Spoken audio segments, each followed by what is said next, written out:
you know, I'd like to make a Game Boy animation. Like this. Except make it spin, show 6 different games, and have items from each game represented as falling particles. Like, yeah, like that.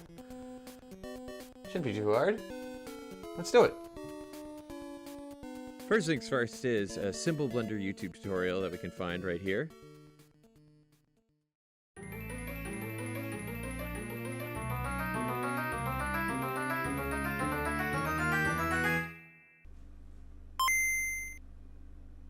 Done.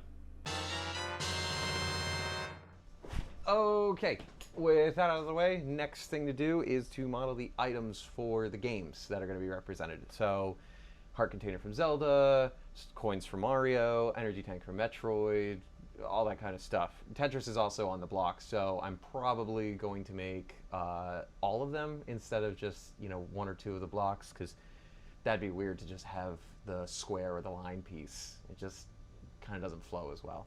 So let's go into it.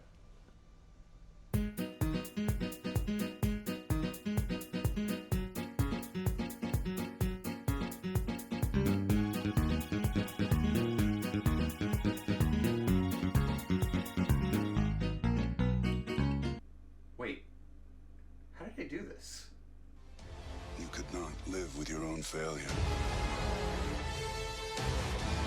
Where did that bring you? Back to me.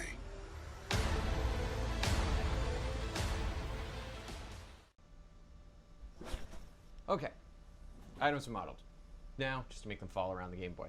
Easiest way to do that, follow the Blender Guru Donut video about geometry nodes. It's in his 3.0 one. I believe it shouldn't be too difficult. I've already done it before, so I'll just follow along, and instead of using sprinkles, I'll just plug in the items. Cool.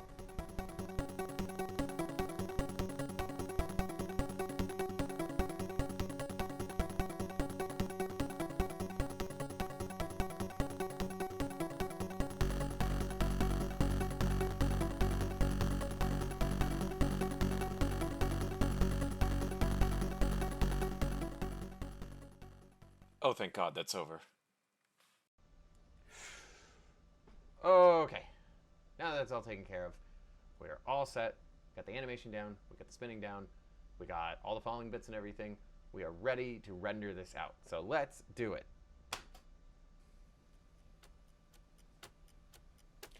Now, obviously, I'm not going to show you guys the entire rendering process, but as a newcomer to Blender, this is shocking how long the process was taking for just a short, maybe 1-minute animation. In total, I rendered out 1 vertical animation for each game, 1 full screen animation for each game, an item wipe for each item from each game, 2 intro and outro spins for the Game Boy, and to wrap it all up, I decided to render 1 more animation just for a joke earlier in this video.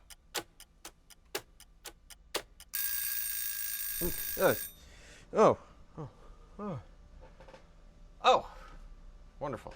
That took a quick 4 days to render everything.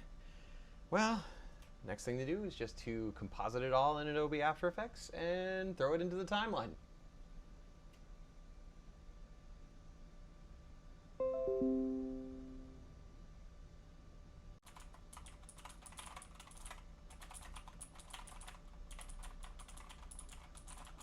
Won't it look boring with just a black background? You know what?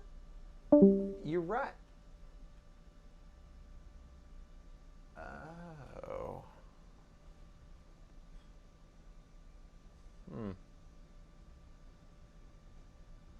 As appealing as playing hours of video games sounded to me, I opted to go the easy route, and I went onto YouTube and found playlists by these creators doing long plays of each of the games. I set them up in a grid system in the background, and I added a lens distortion effect to kind of finalize that 90s aesthetic I was looking for. And perfection. All right, with all those elements put into place, we've got the Game Boy spinning animation, we've got the items falling, we've got the backgrounds all set. I think we're all ready to put everything into Premiere. What about a sound for the cartridge snapping into place? Why wouldn't you tell me about that until...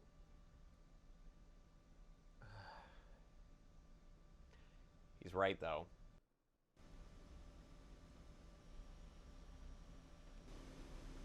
That'll do.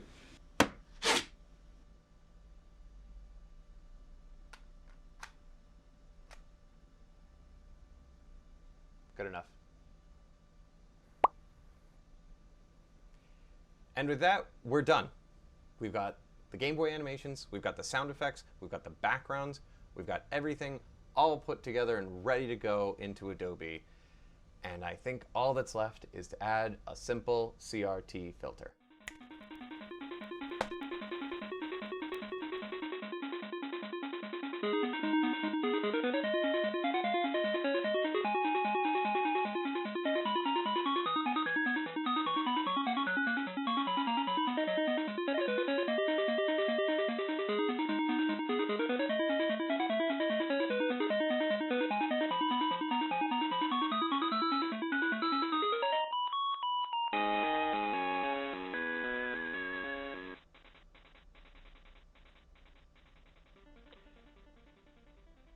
And finally, after a week's worth of time, so many tutorials followed, so much rendering, and going through so many programs, I finally have a Blender animation that I'm very proud of.